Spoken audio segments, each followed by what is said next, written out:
Welcome to Ready, Set, Hunt. Whether you're an aspiring, new, or seasoned hunter, join us as we share our experiences and learn from other hunters around the country.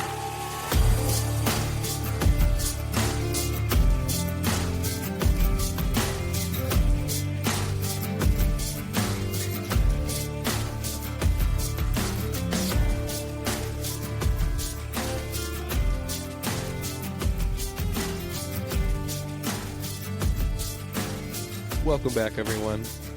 Welcome back. Chris, welcome back. Isn't there a song of that? Welcome back, welcome back, welcome. Right? Am I? Not sure. I think I'm channeling something. Something. To many of you, this might be just the click of a button. But to us, it's been a couple months. Yeah. It's been a while. We apologize for that, but there's a lot of life that has happened in that 2 months. Some things expected, like our Wyoming trip. I think we went on our trip shortly after the last time we recorded. I think the last episode we did was 2025 Mule Deer preview. And since that time, we have gone on said hunt and had many other hunts, but we've also had just a lot of things in life happen. I don't know, Chris, if you want to address that just a little bit. Some of the primary reasons we haven't really recorded or anything. Do you want to jump into that? People are almost died. It was cold outside. I don't know. No, legitimate. There was some life stuff and pretty bad car accident and lots of different things. So, we just haven't. Yeah, we're back in the saddle. Lots of traveling. Lots of just balancing life as all of you do and try to fit in hunting. Hunting is not our number one thing in life. Right. It never will be. It is. Nor is this podcast. Believe it or not. Podcast. Sorry to say, you listening will never be the number one thing in my life unless you're my wife or maybe my kids. This is just pure enjoyment where we get to play and pass the time as buds and talk to all of you. So, yeah, I mean, picking up from kind of where we left off, we were gearing up for full launch into the season, right? We had come back from, I think, early dove, early teal, or dove opener, teal. Mm-hmm. Did we get out for duck at that point? I think we have. Right? I think we had gotten out for duck, or we were going to like that weekend or whatever after the last time we released an episode. So it's been a little while. There's a lot that's happened. So for this episode, next episode, we're going to do our 2025 season recap. And for this particular episode, we're going to focus on our trip out west this fall, which was just... What did I say at the beginning of one of the awesome episodes? trip. It's on tape. I don't even, or on digital. Do we say on tape anymore? You had 100% confidence in 100% success. And what happened out west? We had 100% success out west. Because we had 100% confidence. That's right. That's right. I even made you bring your shotgun. And what happened there? Yeah, we'll get into that, Chris. So okay. So this episode, we're focusing on our hunt out west. We're going to have a part 2, which is going to be the next week's episode. Yes, we're going to have an episode next week. We're going to try and have an episode every week. I mean, unless more life events and it gets cold again, who knows? It gets cold again. It's getting cold now. I didn't know where to go from there because it was like the car accident derailed like my whole life. Yeah, it did. Which wasn't me, and it was like my wife and her family. Mm-hmm. And it's not just a fender bender. It was, I can't believe I still have a wife. And we'll just leave it at that. But I didn't know where to go after that. Like, it was cold for deer opener, but not as cold as we experienced. But anyway, so the part 2 episode, we're going to focus more so on the Minnesota side of things, which is where we spend the rest of our season. And we'll talk about that, whether it be whitetail deer or ducks or upland birds, whatever it is. We might even have one or two more hunts left before the season is totally over.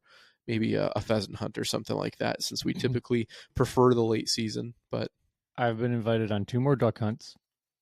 I've been invited on a pheasant hunt in the last like 2 days. nice.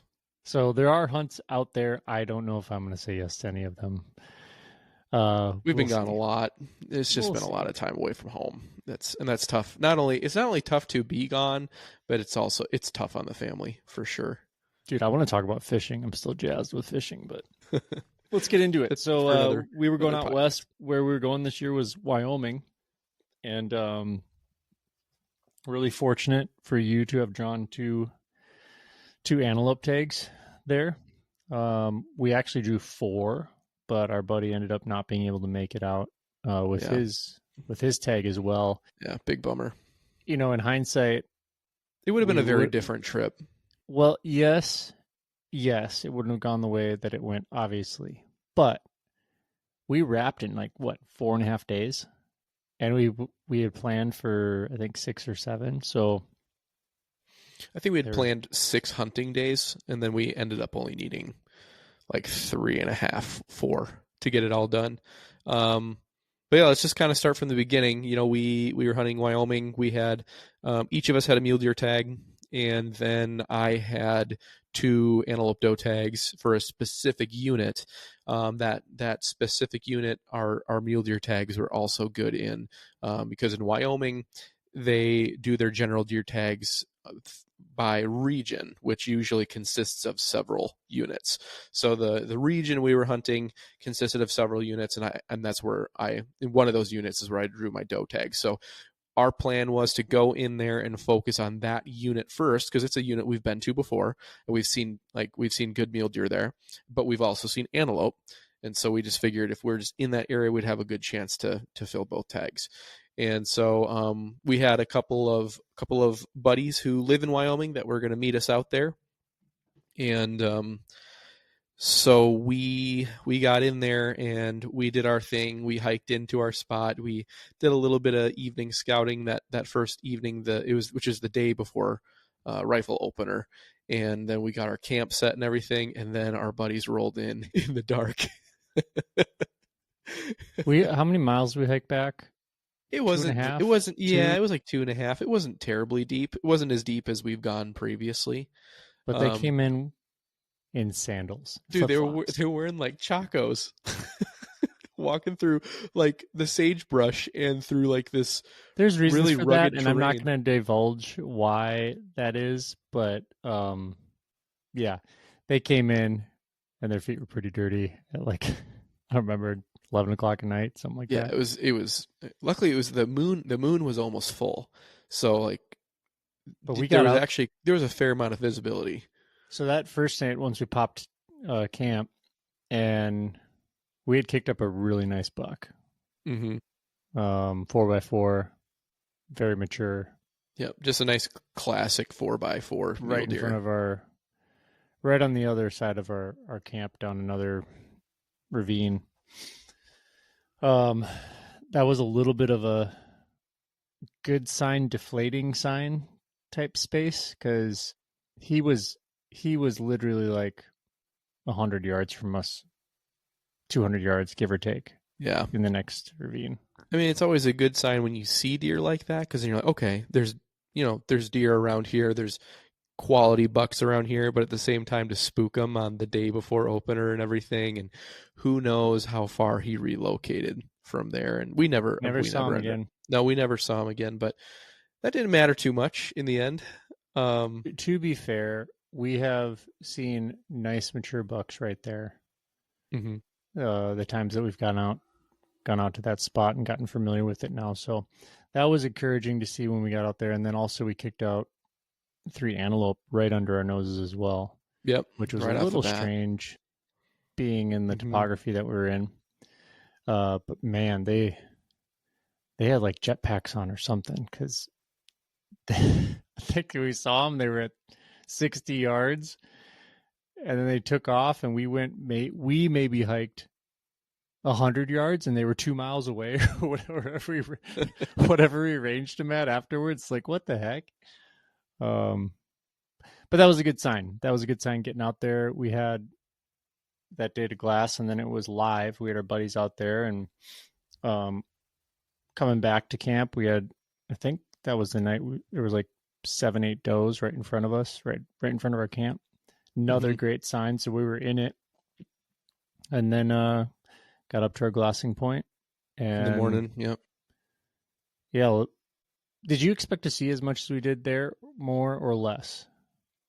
For deer, Because like I'm not, again, I'm gonna be a little coy with some of the features, but looking in the direction that's mostly open, uh, from that glassing point down, we saw almost absolutely nothing. I think we saw 3, maybe 4 total deer, yeah, and and the they deer were we did, muleys. yeah, they were all muleys, and the deer that we did see were either does or really small bucks, like little spikes. And so, I guess I was a little surprised, but at the same time, like it's a big area, you know.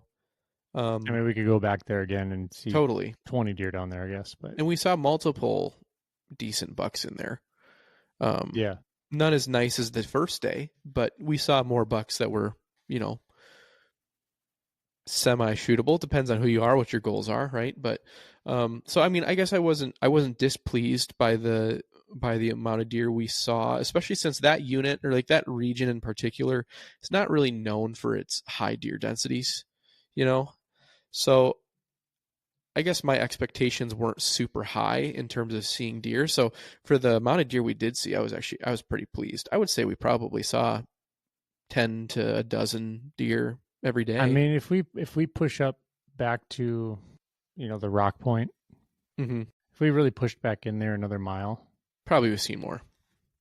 I mean, we could have set up there and had really good vantage points. It was just, I don't think we wanted to really push as much as we No, had in the past. you have to commit more. It's more of a time commitment, and we wanted to try and stay semi-mobile, which ended up actually being very effective for us.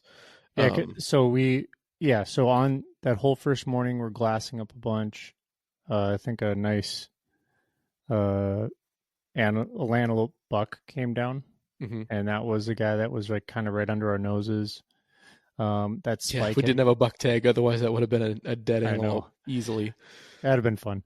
Hmm. We had that spike come over the ridge just to our right, 50 yards, 40 yards, something Yep. silly right in Hmm. front of us. And then we watched a handful of antelope, and then watched, I think, another buck or two off in the distance, maybe like 1,600 yards, Yeah. something like that. And then put eyes on, like, we kind of split up. We were sitting there all morning, and I was like, I'm going to walk back this way. Walked back the ridge, and I think one of the guys that was with us had spotted the antelope that I then picked up as well. Yeah, like the group of antelope. Yeah, and there was, what was there, maybe 5? It was a buck and 4 doe or something like that. Something like that. Yeah, small group. So then we Um, we like put on a stock, and we stalked them for probably a mile and a half to maybe 2 miles. Like, I didn't measure it, but it was a good stock. We were we were on the side of some pretty steep terrain, working to not skyline, and I know there was some yeah. frustrations from the group there, but where I was leading us. But I Well, was trying to, we were side hilling for literally like a mile in like this fairly loose it's not a like hill, it's more like side cliffing. yeah, it was like the stuff that we were walking on was pretty loose, like gravelly dirt kind of sand in certain places with almost like shale rock, and so like you never really truly felt like you had great footing. you Yeah. know we did that for like a mile, and my feet were just rocked by the end of that. I mean, my intentionality behind staying up on the top there was for the sole reason that I wanted to keep eyes on them. I wouldn't have had any Hmm. problem with anybody dropping down, but also I was waiting for a peninsula that I had kind of worked on Go Hunt or Onyx. I don't remember what I was using, but that was going to bring us out, and they were kind of going to pass right in front of us. And I thought it was closer than it was. We kept pushing, pushing, pushing, and they were probably like maybe 30 to 60 seconds ahead of being in this really perfect vantage point to take a shot. In hindsight, we should have pushed another 200 once they crested that ridge. And I think then we probably would have had a real nice opportunity on them. But yeah, not a Yeah, great I mean, vantage point the wind for was this the one. wind was perfect in our favor, so we didn't have to worry about the wind.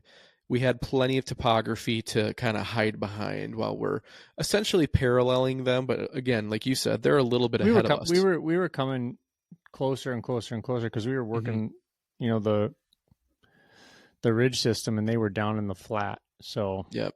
But when we got to the point where it was kind of like game time, we lost them for a little bit. Like we lost visual of them, and so we had decided to kind of go up this ridge a little bit and just kind of peek over the top just a little bit, and then sure enough, once we get to the top of the, or we're kind of like rounding around this ridge, and then as we're rounding it, then sure enough, there they are, and they had eyes on us, and so it was kind of had like about 10 seconds to drop down, get set up, and take a shot, and they were moving, and so again, I'm the only with antelope tags, so this entire stock and everything is for me. And so that was, really nice of the guys, nice of the group to, try and, all work together to get into a position to for me to get this shot. And unfortunately, just with being rushed, and I was laying on like this 30-degree slope, and I just was not comfortable. I was having a hard time getting a good rest, and I rushed the shot, and I missed it. It was about 200 yards, and that should be a chip shot all day, um, for us. But I mean, yeah, and there was a we were little, both perplexed after the shot. yeah, I was definitely. like, you didn't. I was thinking in my head, you didn't hit him. Like, what do That's you what I mean? was What do thinking you mean you too. didn't hit him? That's what I was thinking too. But and then they took off, and then we saw a bunch more antelope right after that. They kind of joined up with another group of antelope about a mile and a half away, probably. Oh, yeah, And it was like 2 minutes, and they were a mile away. mhm. They were gone. Dude, that was in that moment, that was so demoralizing because we had just spent probably the past hour and a half working into this position, working on this group of antelope, and then to end that experience with a clean miss. Like, I'm glad it was a clean miss rather than like wounding an animal or something, but at the same time, it was just like that was so demoralizing, especially since again, I'm the only one who has antelope tags, so all these other guys are here for deer. And like I don't want to be sending us on all these antelope missions when that's not the focus of the rest of the group. That's just like that's what I'm hoping for. And at the end of the day, like the antelope tags were kind of more so like a throw in. They weren't my primary mission. My primary mission was also to shoot a deer. But like if the opportunity were to arise and present itself, then I'm totally going to chase some antelope. But I had no expectations that the rest of the group was going to do that too. Bonus tags. They're bonus tags, exactly, and they're cheap, so I wasn't too worried about filling those. But so anyway, we start the long trek back to kind of where we'd started after this whole thing happened, and started moving back. And throughout the day, there had been a few antelope up on this big open clearing that was from where we had been glassing early in the morning. We range it at like 1,200 yards or something like that, but they were just over a borderline, just over a private line. So they were all on private land. So we didn't pay a whole lot of attention to them because they were staying pretty well on the private side. But as we get back to where this whole adventure had started, in Back that to the more glassing point. back to the glassing point, I started glassing back towards those antelope just because it's fun. It's just fun to look at animals, right? Especially if you're not seeing much else. And so I glassed up there, and well, wouldn't you know it, there was three antelope that start moving and angling down this big open area down toward the public line. And I was thinking, man, what are the odds? Because they had a long way to go to get over to the public side of the boundary. But they just kept on moving slowly but surely, slowly but surely. I mean, how long do you think we watched them for? Probably a couple hours. No, No, you I don't mean think it was that in the long? morning, yes, In the morning, yeah. But but when we once got we got back, back, we had eyes on them. I had stayed maybe, I don't know, 300 yards behind you. Oh, that's right. Because at that point we had decided that as a group, because there was four of us, we decided to everyone kind of split up and take a different ridge. So we were just covering more of the area with our eyes. And um, So yeah, like I was like 300 ish, maybe more behind you, and then uh he like signaled me or something, so I grabbed my stuff and went up to you, and you were like, they're moving back towards the public line. And then it became a game of kind of like cat and mouse with what should we do. should I stay or should I go? Yeah, we sang that a couple times. No, but we've kind of come up with this theme, for at least for Peter and me. Don't pass the opportunity. Like if it's right in front of you, don't. If it's something that you'd be proud to shoot, at least at this point in our Western hunting endeavors, don't dip out and let it go to like hopefully see something a little bit nicer, or that's burned us a couple times now. So I just kind of gave you the moral support, like let's go, let's do it, and let's work it down. And it was a challenge to work into them because it was Hmm. all open flats, and then we had to drop into one of the chasms. Yeah. That was also interesting because there could have been deer bedded all right in front of us. Well, we found plenty of bedding sign in there I mean, when it we was were hiking great down. sign, Yeah. but we closed the gap. We probably hiked About a mile. 800, 900 yards, give or Yeah. take. Hmm. And then I'm a little bit taller than you. So I knew that there was or I could see these two little bushes on this open flat. And we crawled up under it, and you dropped the first one. And then this is just a testament to having your rifle suppressed. And to clarify, so there's three antelope. There's a buck, he was a pretty nice buck actually, but again we didn't have a buck tag. There's a buck and then two does, and I honestly thought we'd only probably get a shot at getting one. Um, but But anyway, you dropped yep. that one, and then they didn't run. And it was like the weirdest experience Hmm. for us because like everything we've seen from antelope ever is they take off after a shot, but they were kind of like, what the heck? They're looking back, and then lo and behold, the opportunity is still there. So filled both tags. You dropped the second one, Yeah, and and to me that was such a huge relief, especially having blown a shot earlier in the day. To me it was so crazy that I got another opportunity just a handful of, maybe 2 hours after the blown opportunity. And then it was also a huge weight off my shoulders because then both those antelope tags were filled. So I didn't have to think about antelope for the rest of the trip. I could just focus on mule deer like everyone else in the group and not have to worry about, having a potential side mission, should the opportunity arise. So I feel like that really did kind of start the theme of the rest of the trip for us was just opportunity. And we, how much or how often do we pray on this trip just saying, Lord, just give us opportunity. That's all we're I mean asking for. that's what our wives are praying for us back home as well. And it was just cool. Like the antelope tags were on the board, I should say. They're on the Mm-hmm. board. We field dressed them, threw them on our back, Hiked them out. and hiked them out. We decided that we weren't going to stay out. We're going to pack camp and head to another place that we like to uh, call Jurassic Park. So we took the guys over there. We slept, I think, for 4 hours or Yeah, something that slept in night. the trucks that night after packing out the antelope and Then drove an packing hour and a packing up half the camp. north Hmm. and ended up in the wrong spot because I brought us to the wrong spot, which wasn't bad. It was like actually just fun to see like another spot.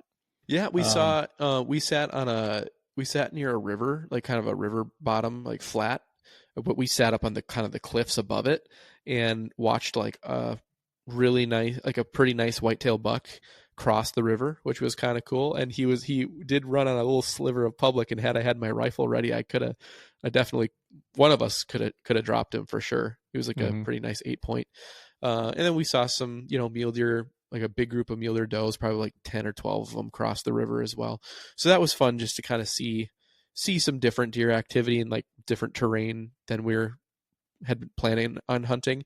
Um, Then but we also we hiked up the other ridge and mhm. got over kind of like where you couldn't see with your eyes because it's the topography. And then there's like a dude hunting. There's a Oh, camp of dude, like 9 we saw guys, we and it saw was just so like, many hunters. wow, there's a lot there's a lot of people in here. Oh, here comes a truck. He's driving up to the top. Like, so we decided to bail, and as we were going to bail, we could clearly see the game warden sitting Parked back by by our our truck. truck. He always finds us, or she. What was her name? Right? No, Sarah, I think. Was it maybe. Sarah? Yeah, our good friend Sarah. I was hoping it was Sarah again, but She's not with Wyoming Game and Fish anymore, though. We learned. it was very sad. Yeah, but But anyway, we met this other guy, and then we learned something. What did we learn?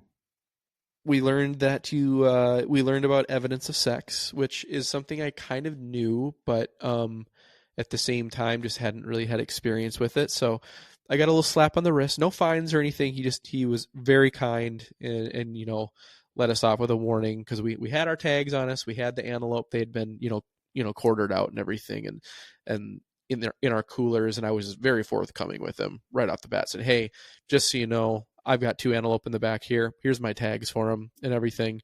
And he just said, yep, you need evidence of sex. But we did learn that, like, you don't have to keep it attached to the animal anymore. That used to be a rule where it had to be attached to, a quarter or something. But Which is now, silly because I would just carry around a baggie with yep. some But evidence. essentially he explained to us what like the things that would fulfill the requirement for evidence of sex. And so now going forward, I know that it's not as big of a pain in the butt as it used to be. So now no excuse going forward. We gotta, make sure we're doing it right and everything. Yeah, and And totally like, I mean, I didn't know that was like you couldn't have pictures of like they yeah, just because we shot had them. pictures and showed They're him the time pictures. stamped. Like Hmm. your phone shows you where you shot them. Like it's just interesting that that's not like Yeah. good. But at the end of So the day, super nice guy.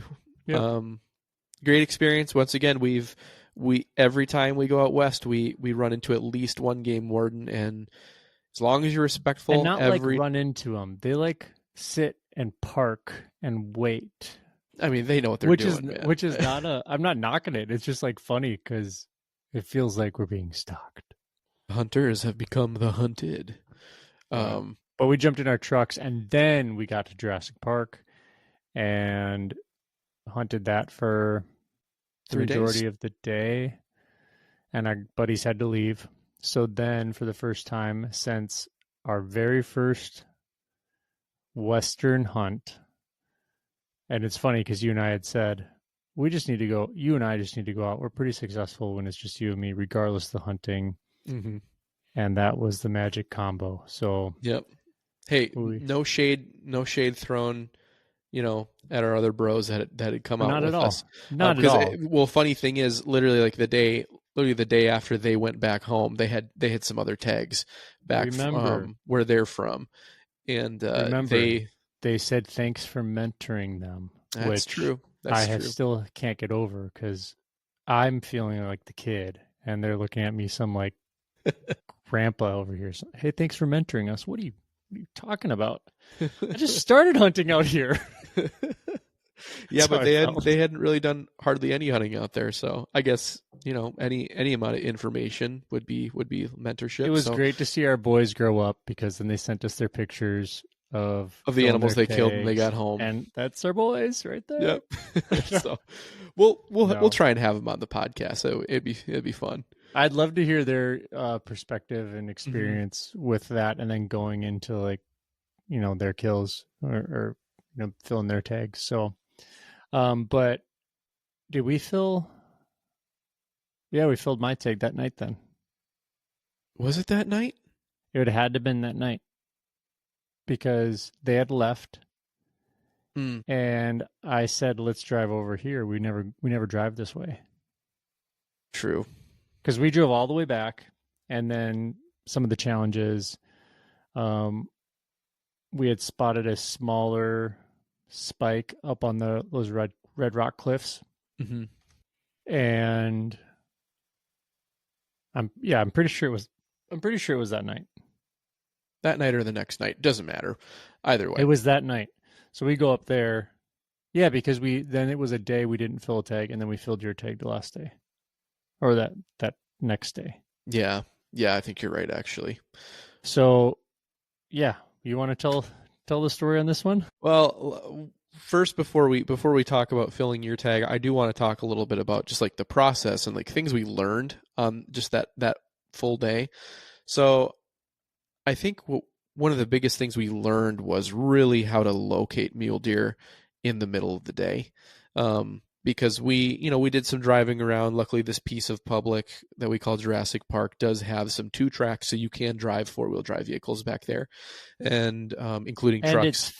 fairly open, very aggressive topography, Hmm. which makes it a challenge. But in this area, there's a certain way you really have to like locate these deer.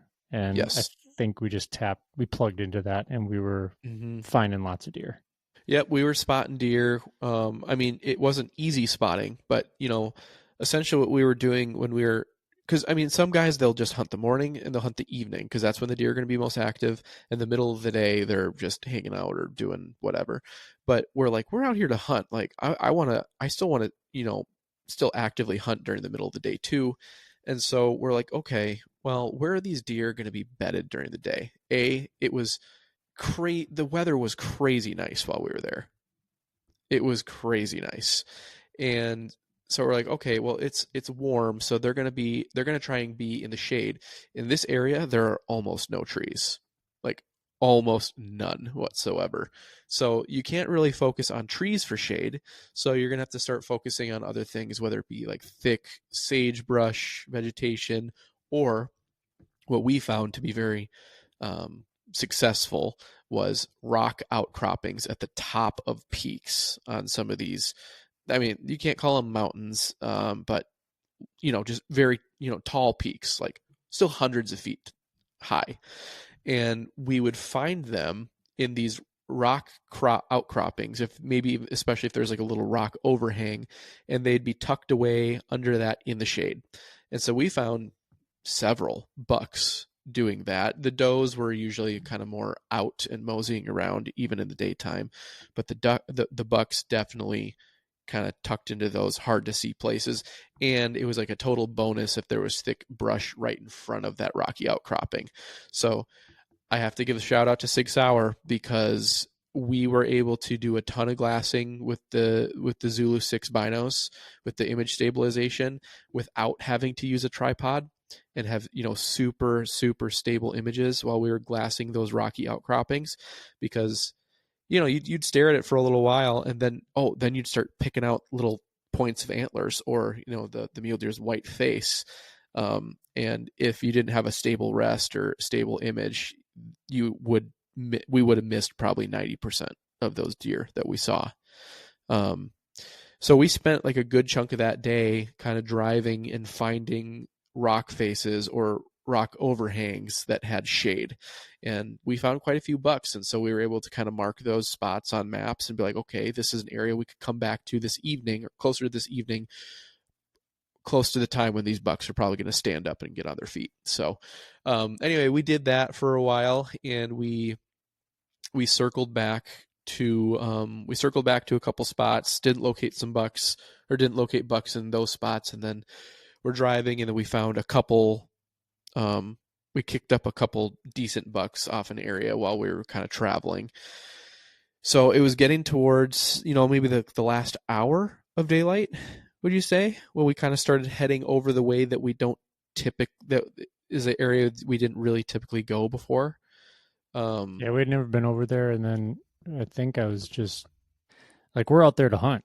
Yeah, So we're working our way off of the piece, and so we get to this point where the two track kind of forks. We can either keep going left and on our way out of the public and back to like the main county road or whatever, or we could take a right and go a little deeper into this piece of BLM and just check it out over there. And so we decided to check it out while we still had some daylight, because we were kind of I think we'd made a little better time out of the piece of public than we had thought. So we had a little extra time, and so we took the right trail, and we go into this valley between two large peaks, and we just kind of start moseying real slow down there, stopping every once in a while, stopping, glassing, looking up the sides of the peak, seeing if there's mule deer out feeding. But we keep on getting further and further, and then we get to a spot, and at this point, this is probably about 20 minutes of shooting light left. So it's already past sunset. 20 minutes of shooting light left. And Chris, what do we see? I'll let you take it over from here because this is your story. Well, I remember rolling down my window and then leaning out with my binos, looking all the way down the valley and seeing a buck, like easily discernible, nice size antlers, big body, and I was like, dude, I got a buck. I needed to figure out if it's on private or public, and yeah, because we were at the end of this valley. There was a private line, and there was a barbed wire fence that we that's something that we could separated. touch on in a bit about public-private lines, because that was our entire hunt this time, and it was making like check, recheck, range, check. Where's check the line? Check Onyx, measure, like, use the measurement tool. It was like, because when it's a fence, it's like, there's the fence line, no question. But we had 5 different times where we're on some sort of stalk or watching like the antelope, and we're like, oh yeah, we're like well off 60 yards from the line. But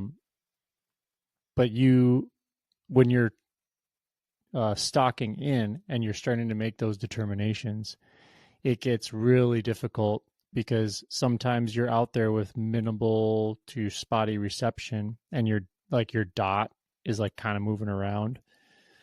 But technology and honestly, the lines on Onyx, Onyx will even say that these lines are not exact; they are approximate. Yeah, and the only way to truly tell is to find like to find the post in the ground, and that post might be a mile away. And so there's really, in some cases, there's no way of knowing. Yeah. So just use your judgment, be ethical, and when there's a fence, it makes it real easy. Yes, so there's this buck. He's like 12 yards over, and maybe 20. But he's clearly on this side, and then there's like 4 or 5 doe on the other side of the fence. Yeah. And I remember you saying we got 17 minutes. We got to go, and I'm like, well, there's no way we're hiking this. We're not going to close 900 yards. Yeah, because he was like 700 yards away still at that point, wasn't he? I think the first time I glassed him, I thought he was like at 9, and then but I didn't range him. And I'm saying he's at 9 because we crept in a little bit more. And then when I ranged him the first time, he was like at 7 something. Yeah, which, I mean, again, another testament to the binos we were using.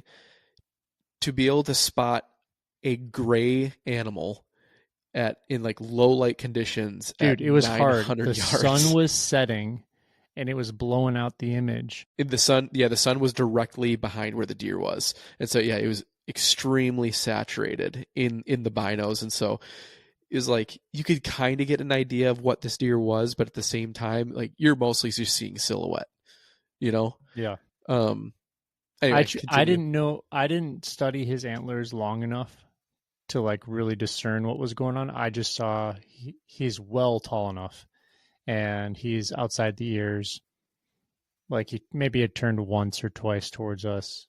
But he never looked at us. I don't think he ever looked our way. He was feeding the entire time. So you were like, we got to get out. I don't know if you said we can't drive or something like that, but I was just like, no, we're going to drive. I just remember saying, no, we're going to drive this, because the 2-track went like straight towards him. But on the like opposite side of the valley, which when I say opposite side, we're only talking like 60 yards, right? Yeah, because we're pretty much in the bottom of the valley at this point. And so I was like, nope, we're just going to creep, and I'm just not going to really touch the accelerator. And I should also mention that this evening, and this is people, this is Wyoming. Wyoming is always windy. It's always windy. But this evening there was no wind. Zero. Is zero wind. It was like, so which made it more of a challenge if we were going to creep in the truck. Yeah. Because you'd hear the engine, but and that's why I didn't want to take the truck. That's why I was like, dude, there's no way.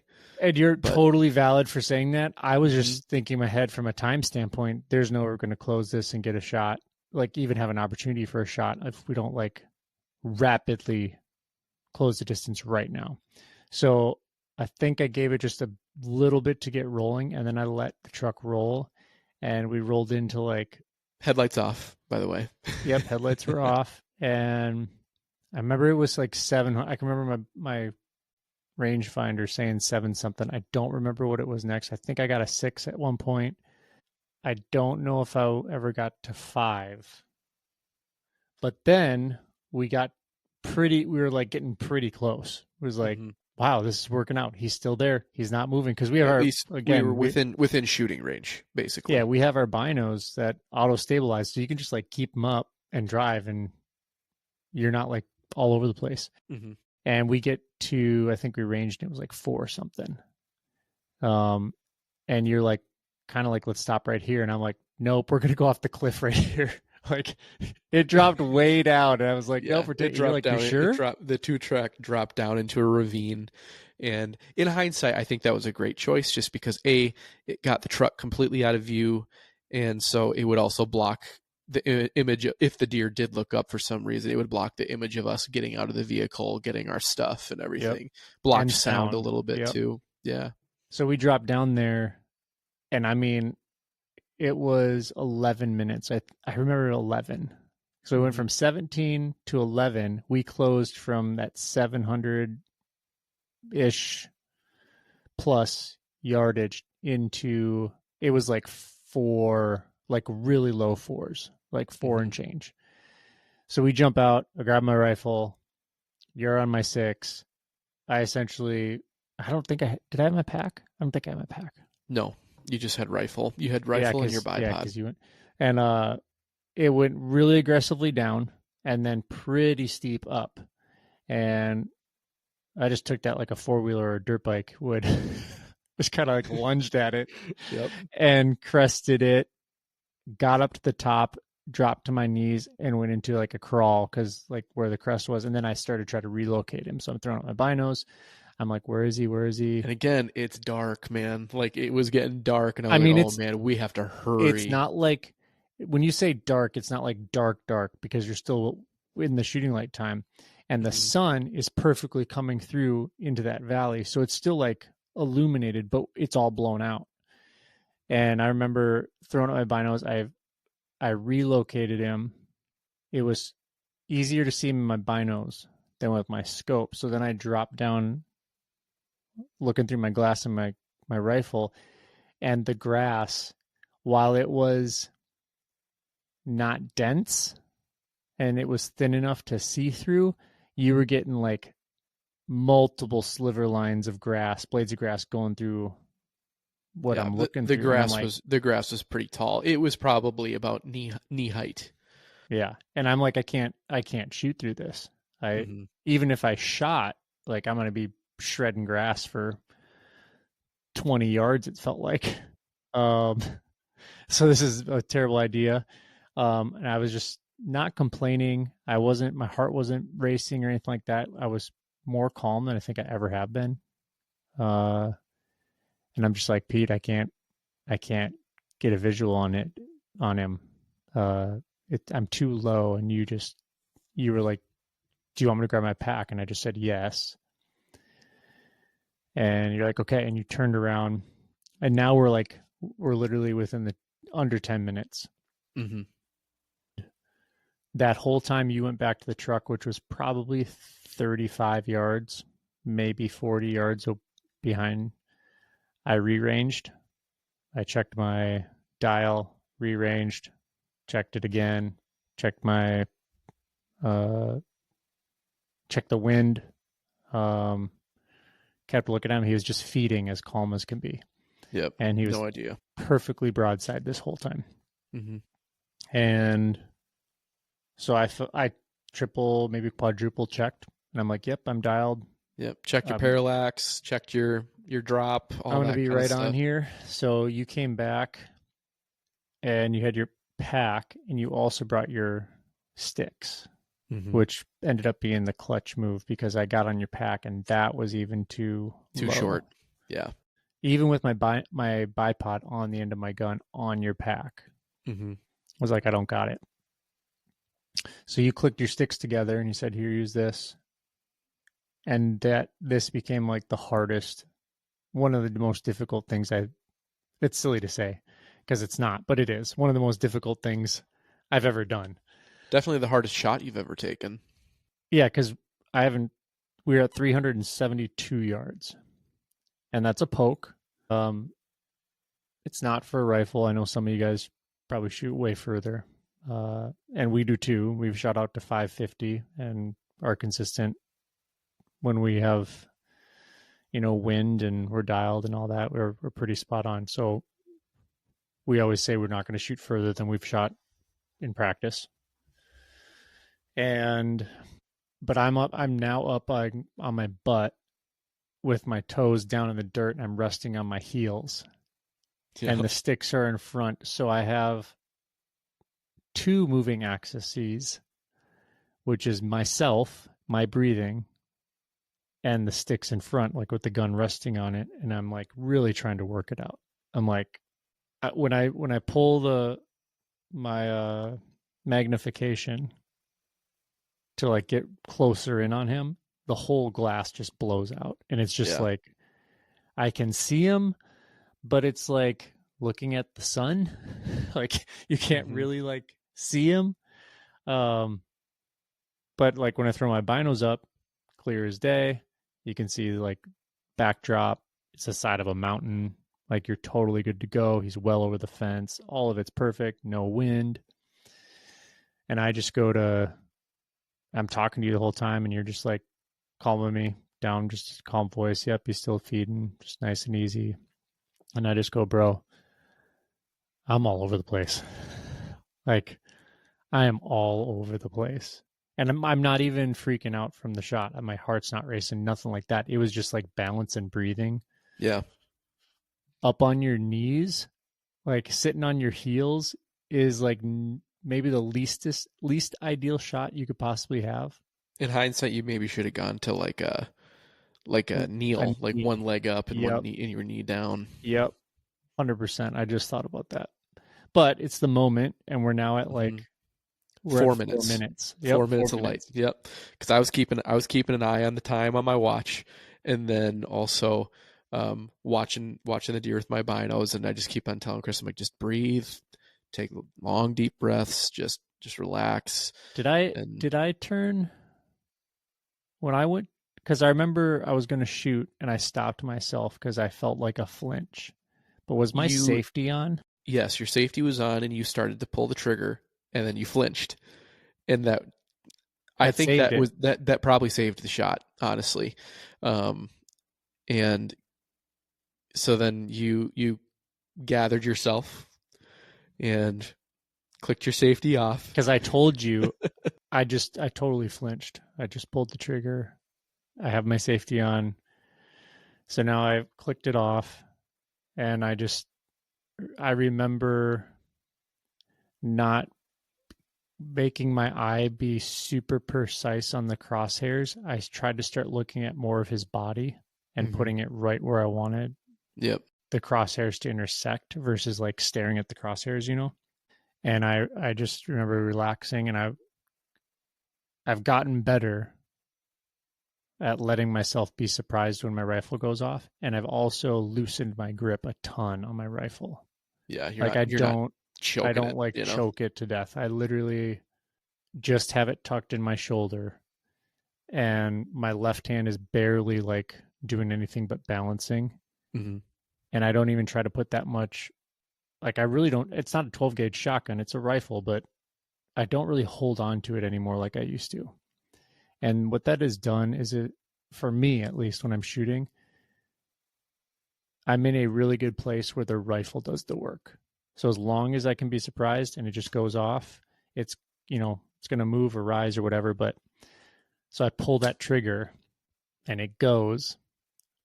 And you then, so it's like it's, the suppressed shot. And you're like, you missed.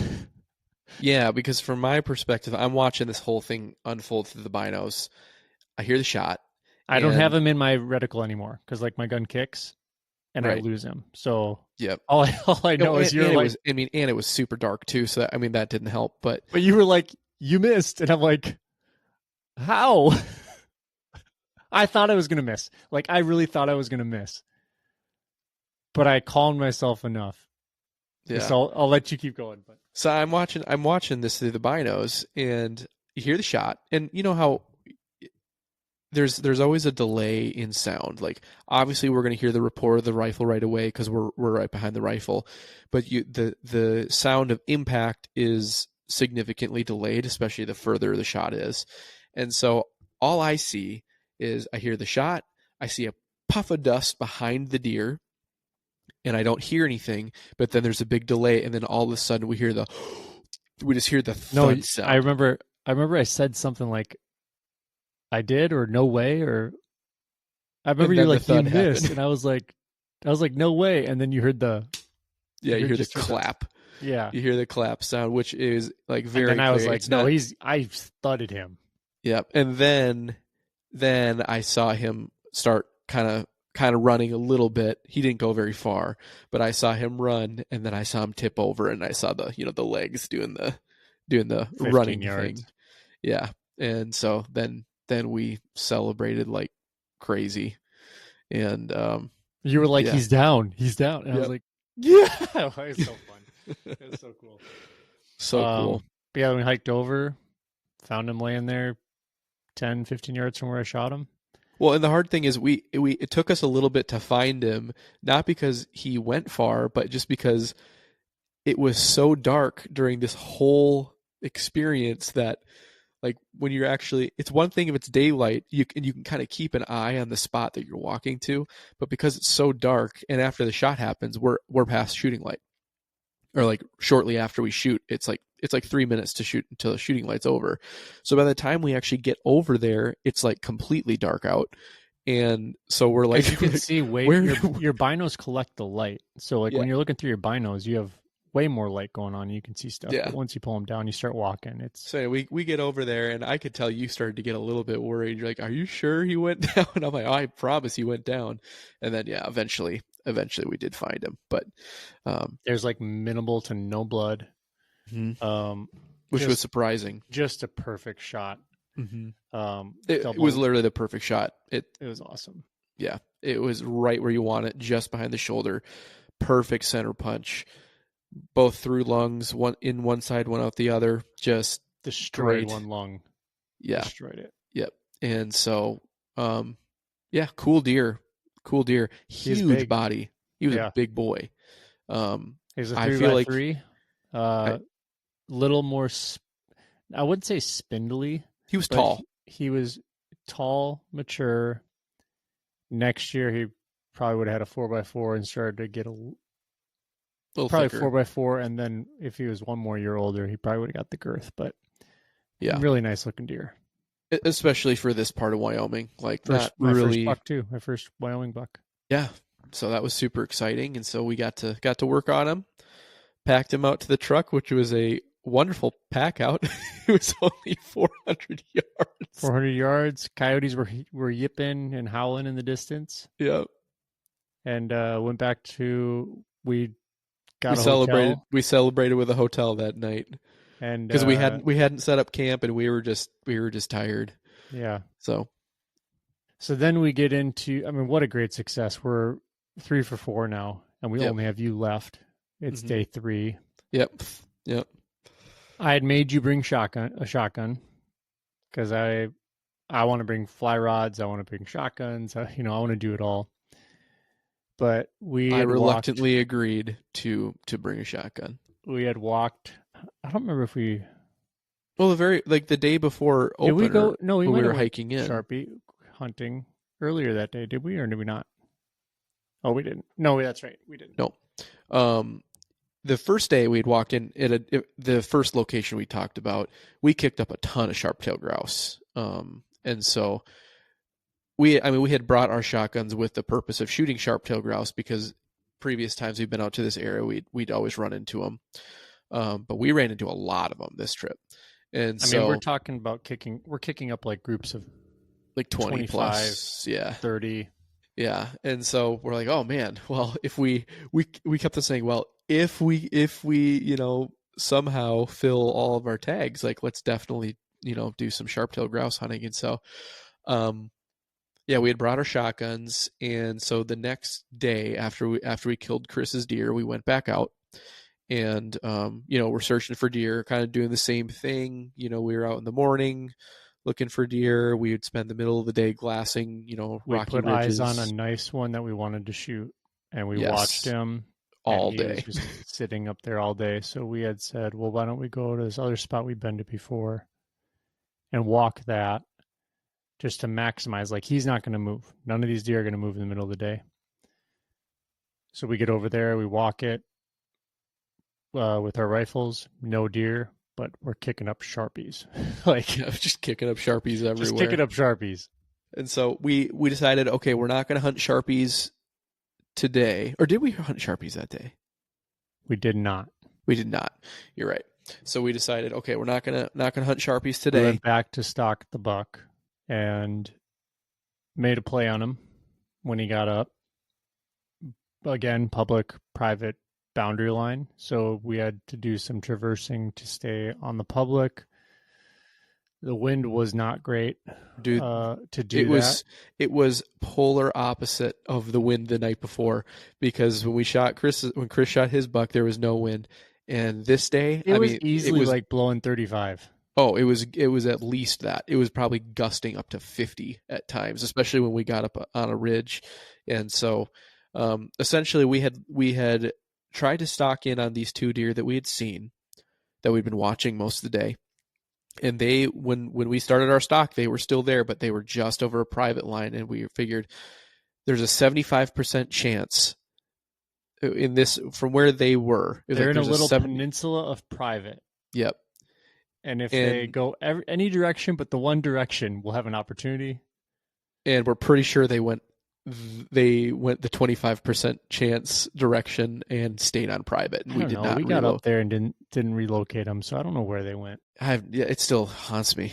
Not really, but but the funny thing is, once we got up on top of this ridge while we were looking for these deer, we're getting towards last 10 minutes of light or so, and we look one ridge system over, which we determined was probably about a mile away. No, it was like maybe a little less, 700, 800 yards. Right, but they were on top of one ridge, we were on top of a different ridge, and so we literally had like 15 minutes of, like maybe 20 minutes of light left or something, and so we're like, well, we're not going to be, and they were nice. They were nice mule deer too. Extra 15 minutes than what we had. Yeah, they were nice bucks too, or at least one of them was nice, and so we saw where they were, and they were on public, and they were in an area that we had driven, or close to an area we had driven a couple days before. And so we kind of decided, okay, well, why don't we tomorrow morning, let's head kind of over in that direction. And so we drove out. You were a little discouraged, I think. Yep. I was a little discouraged just because we were getting at this point to the weekend, and I was a little worried that we were going to have a big influx of hunting pressure. And we were battling weather. We had great weather up to this point, and there was a system coming in. But we do the hotel thing. I know we were super tired, and we didn't get up right at the butt crack of dawn. We decided to sleep in a little bit, mainly because of the weather, and also we were tired in that morning. Yeah, it was a little bit rainy that morning, and so I feel like we're missing a sharp-tailed grouse hunt somewhere in here. No? Because we hunted the Sharpies a couple different times, and the first time we hunted Sharpies, it was sunny and warm. Remember? Maybe.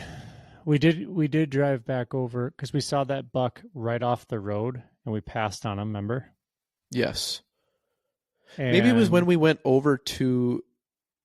No, it was different days. I don't know. I'm getting my days mixed up. Regardless, at one we did point do a Sharpie hunt. we did a Sharpie hunt in the middle of the day when It might nothing have been when the day nothing we was were happening. stalking him. Maybe. Yeah, Yeah, it was earlier that day. it was. It was earlier that day. Yep.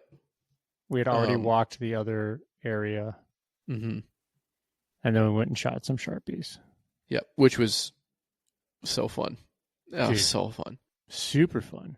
The great thing about Sharpies is they get up in this big group and they don't fly very far. Like if you kick them up, they'll fly maybe 40, 50 yards and then they'll just go right back down into the brush. And so you can literally just follow around a group of Sharpies until you shoot however many you want or for your limit. And so we found a couple groups of Sharpies that day. We didn't quite fill a limit. I think were we one bird short? I think we shoot 4 or 5. I think we shot 4 the first day. And then we just kind of ran out of time because we were getting close to evening and wanted to get out for mule deer, which was the main purpose we were there. Oh, and then we saw that buck that we passed on, going back to the other buck that we had saw bedded. Yep. And the story happened the way we just told it. So then we go back to the hotel. Yes. We're coming out the next day later because of the weather. And we get up way back where we went the first time we drove in. And lo and behold, you put eyes on 2 bucks just sitting In the wide open. It was just chilling. Yep. And it's a little day, drizzly. It's a little yeah, drizzly. and that was a Saturday because I remember that was the first day of the weekend, and so I was like, we should try and get as far back in there as we can because I don't want to be too close to the road system because that's where the other hunters are going to be, and the weather had completely shifted. The day before it had been warm, sunny, beautiful, and that next day, that Saturday, was the first day that it shifted. It was cold. It was kind of windy, not too windy, breezy. It was cold. It was breezy and kind of drizzling on and off or raining on and off. And so we were driving in this area and yep, sure enough, in the wide open, we spotted 2 bucks. One, it was very deceiving because one of them was for sure smaller and he was missing one of his antlers. And then the other one, he was like pretty wide, pretty tall. But from the distance, he looked like he was like a 2x2 or a 3x3, if you remember that. But we're like, well, it's Saturday, we had allotted ourselves time to hunt on Sunday as well. So we're like, we could have one more full day of hunting. But again, opportunity. Here's an opportunity for a decent buck. And so we decided, okay, I said, we're not going to, you asked, what should we do? Because you were a little indecisive. You were a little discouraged from the standpoint that the weather was rolling in. It's the weekend time. And I just said, nope, we're on a buck. Not gonna leave. He was on private at this point. He was 60 yards over the approximate private line. There's no boundary line here. There's no fence. There's no post, fence. Nothing. So we're using rangefinders and we're using the measurement tool on Onyx to kind of determine, okay, is he on private? Is he on public? Because it was so close. And we had a very good consensus of where he was because of a couple little points and ridges. Yep, topographical features that and we were then able to where identify. we were on the road, like the 2-track was there. So we pretty much pinpointed him. I can't remember what his yardage was, but it was like 6 something in that ballpark. It feels like every time we located an animal on this trip, it was between like 600 and 800 yards, which is exciting. Yeah, for sure. But then I just kind of was like, let's go for it.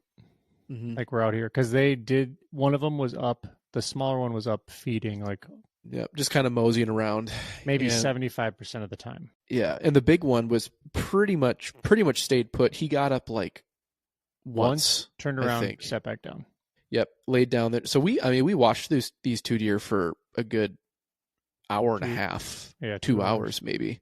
Just hanging out, just watching them, seeing what they're doing. See, eventually they're going to stand up, and they're sitting out in the rain and everything. Didn't seem to bother them.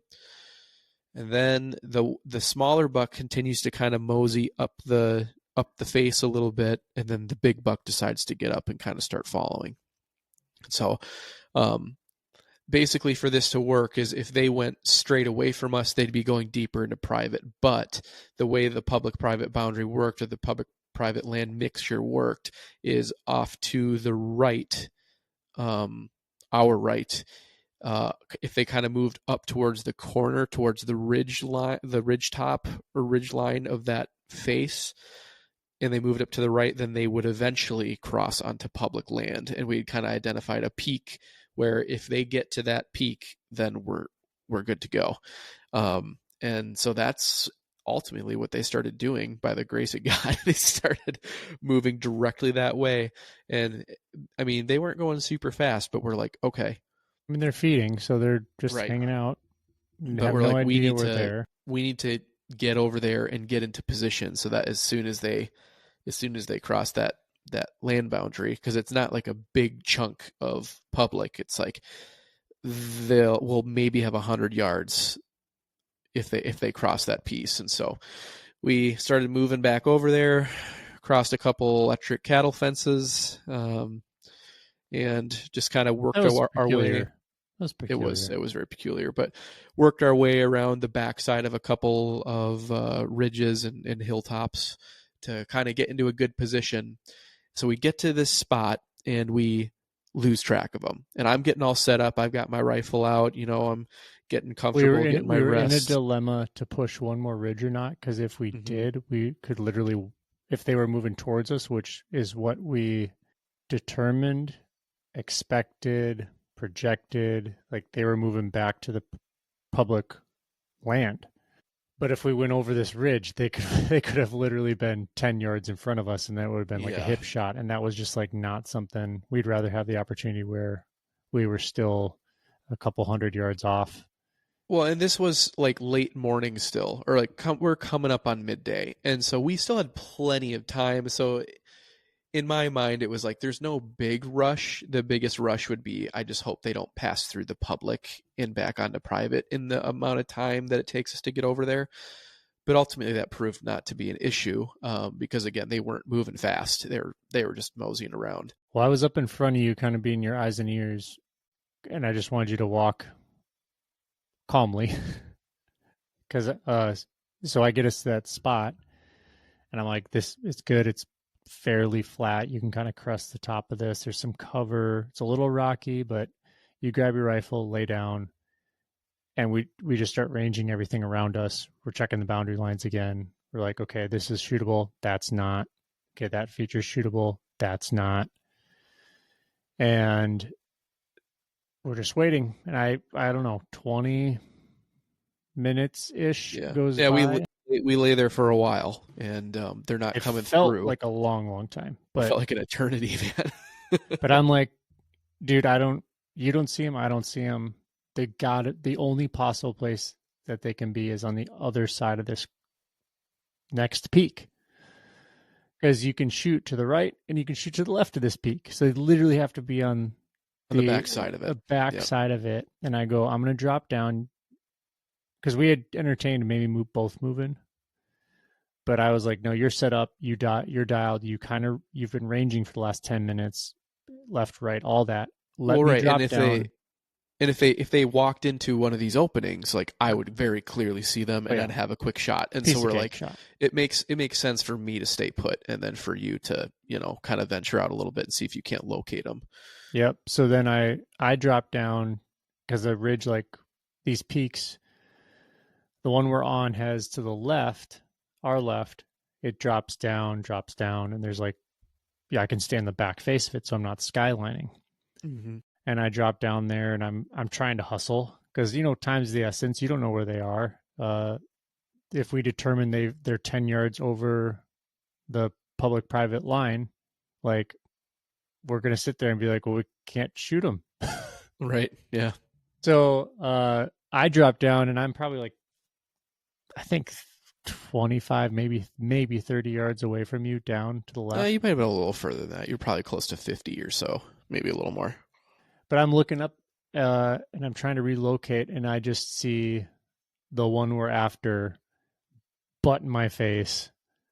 I didn't range him at this point. I just know from where we had been ranging, he's still on public. Like, he's right there, and like, so I and he's straight shot to hear me if I make any noise. Hmm. It's still a little windy, but you don't like make noise out there, and I don't know how to signal you. I'm far enough away that I kind of need to raise my voice, but I'm far enough away that a whisper's going to do jack squat. So I'm literally like, That's why I'm saying Peter. I think you were probably closer to 50, 60 yards Yeah, away. because I start going, Peter, Well, and the other thing Peter. is because you dropped down, there was also a couple like kind of boulders near on this ridge a little bit. Hmm. So I lost sight of Chris. I couldn't when he had moved down. I couldn't see him anymore because I'm laying prone and I'm like Yeah, because I'm on the I right. dropped like 20 yards behind you, Yeah, so you're not turning around. But then I came up directly adjacent to you, like perpendicular, and I'm yeah. But I just see the buck there, and I just start going, Peter. And I'm about 5 or 10 Peters into it, and I'm watching the buck, and I know he's far enough away that he can't hear me. I don't know, 200 some yards. I don't know where he was from me, maybe three, but I'm looking up at you, and you're not looking down at me at all. And I'm getting super annoyed because I just recon scouted this additional angle for you, and you're not even like caring. You like usually you're like checking over your shoulder. You're kind of looking for like an update, but then I notice you're actually like dialed in, and you have the rifle into your shoulder, and I'm like, oh, oh, he sees him. He's gonna shoot. So I my perspective ends right here. I put my binos back up, and I'm looking at him, and I hear the hiss of your gun, but you can take it from yeah. there. So so while Chris is having this experience, he's trying to get my attention. I'm just laying there and I'm looking around. I'm like we had really seriously thought that they were probably going to come out to the right side of this peak that we thought they were behind. So most of my attention had been focused over there. Would And give us it's like a smaller corner, but it's a couple 100 yards it would have been like a of 200-yard open shot. flats. It Yeah. would have been great. It would have been, that's where I was hoping they would come out, but Yeah, rarely do deer come out where you want them that's to. where they were walking to. Yes. So anyway, I decide, okay, I should really probably check down over to my left too, just to make sure they're not over there. We really thought they were probably going to be to the right, or at least working their way up and around the backside of the peak to get to the right. And so I look over to the left, and I don't have my binos with me at this point because I had taken off my bino harness because I just Yeah, wanted I to was be doing as the spotting. I wanted to be as flat as possible, just comfortable. So I don't have my binos. I'm like, well, I should really look over there more. So I start kind of glassing using the scope of my rifle, which is not ideal. So I'm doing this. I'm looking through my rifle, and all of a sudden I see this white shape. It didn't register with me exactly what it was right away. I thought it was just a white rock, but then I saw it move, and I'm like, oh, that's a mule deer butt. And the deer, I quickly Had his realized that it head was a deer, down. had his head down, so I couldn't see which buck it was. And so I just kind of just kept staring at it. And then suddenly, for just a split second, he lifted his head, and it was the bigger one, and it was a lot bigger than we originally thought when we first spotted him. Because to this point, we knew it was a decent buck, but we weren't really able to get great eyes on him. And even at this point, it was like, oh, that's a nice buck. Like I'm going to shoot that buck if he turns. And so I range him. It was 315 yards. I dial. Didn't even have to dial probably for that range, but I just decided, I'm going to make this as precise as possible. So I dial up, my whatever it was, like I don't know, 2 MOA or something like that. And getting set, getting ready, and he's still just facing directly away from me. And I just keep saying, just turn, just turn, just turn. And so he does start to turn. He turns to his left, and at this point, he is angled down, which I don't want him to go directly down. Actually, no, it would have been okay, I suppose, if No, he'd gone you were down. okay there. I was okay there, but he was angled If slightly. he would have gone any more away, like into, if you would have ranged him and he was like at 322, 325, somewhere in there, then he was probably crossing into Getting into the private. danger zone. Yeah. Yeah. So, but we knew he was good, and so he's angling down. He starts kind of starting feeding down, and then eventually he gets to a point where he's angled, so it's like he's basically perfectly broadside. So his rump is kind of up above his head a little bit. He's angled down, and so I put the crosshairs right behind the shoulder, and I then held over a little bit because there was a bit of a crosswind, and so anyway, I squeezed the trigger or pressed the trigger, and gun went off. Luckily, I was zoomed out a decent amount, so I was able to see the whole thing. I didn't lose him in my scope, and I shot. And to my surprise, he literally dropped right on the spot.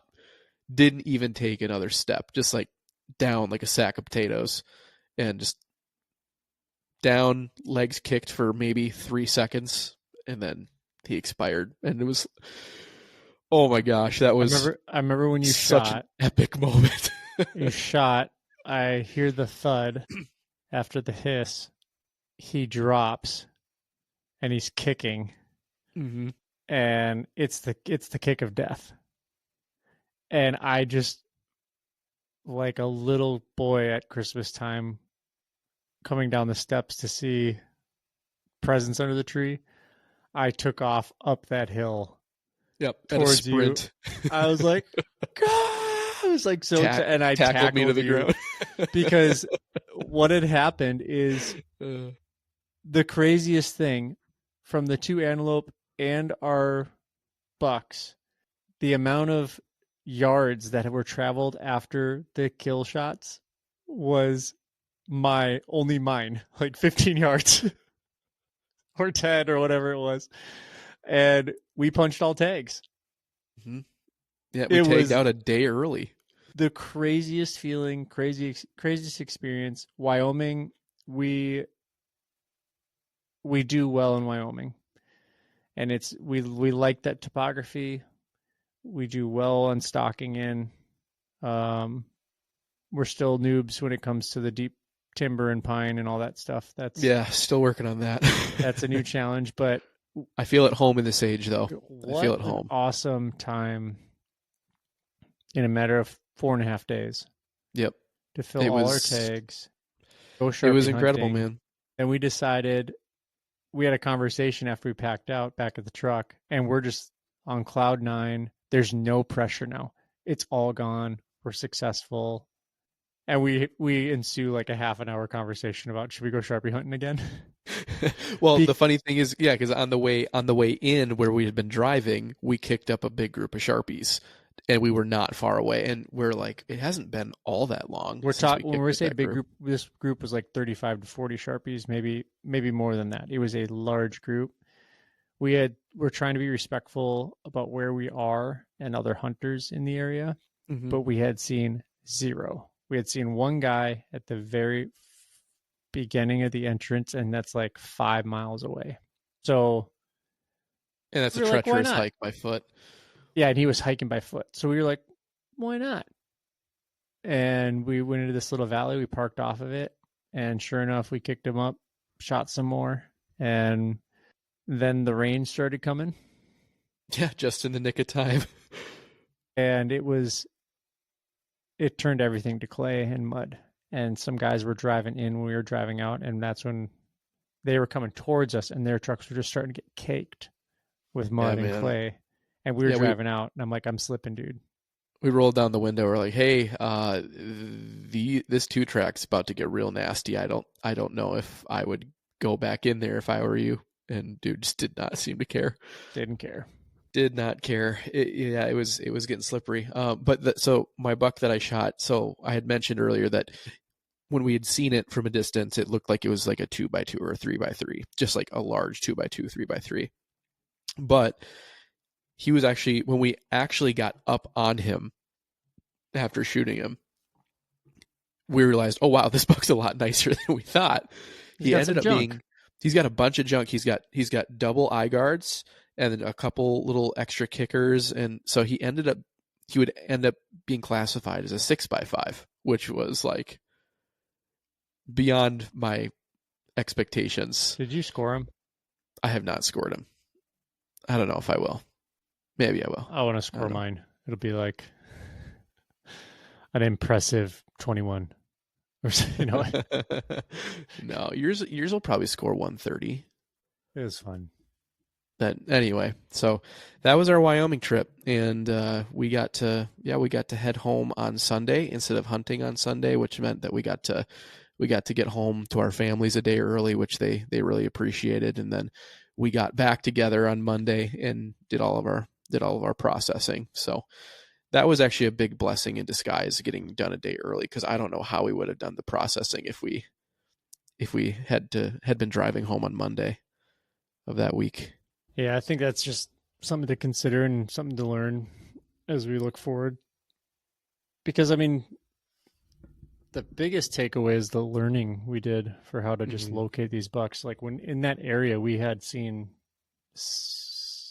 8 or 9 bucks bedded in various ridge systems. So I felt like that was a very healthy volume. And if we're seeing those, there's more sitting all around. For sure. Yeah. So, there's all the deer that you don't see too. Yeah. We saw plenty of doe all the time. Doe everywhere. But man, really, really fun, exciting trip. And then drove back, a couple other trips, a couple other hunts.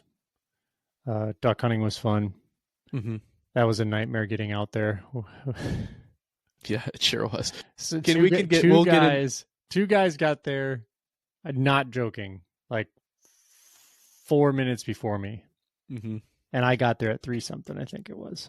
Yeah, you got out there early. And I saw them hiking in, and they literally sat right on the spot that we were going to sit. Yeah. Yeah.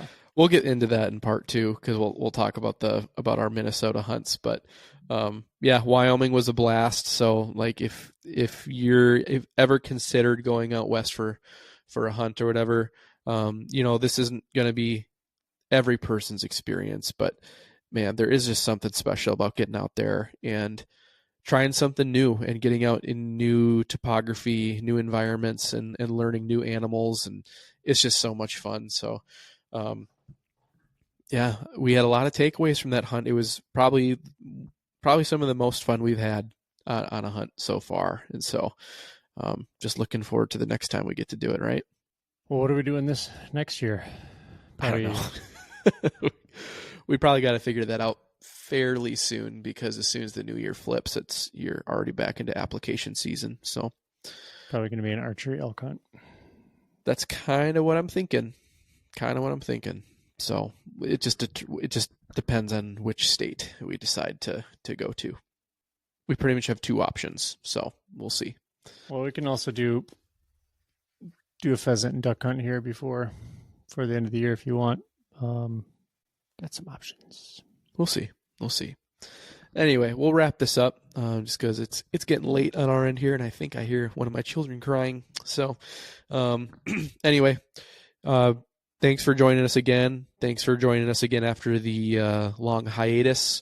We are back at it. We're back to a little bit of normalcy, if that even exists. And so again, give us a follow on any of our socials. Leave a comment, tell your friends. We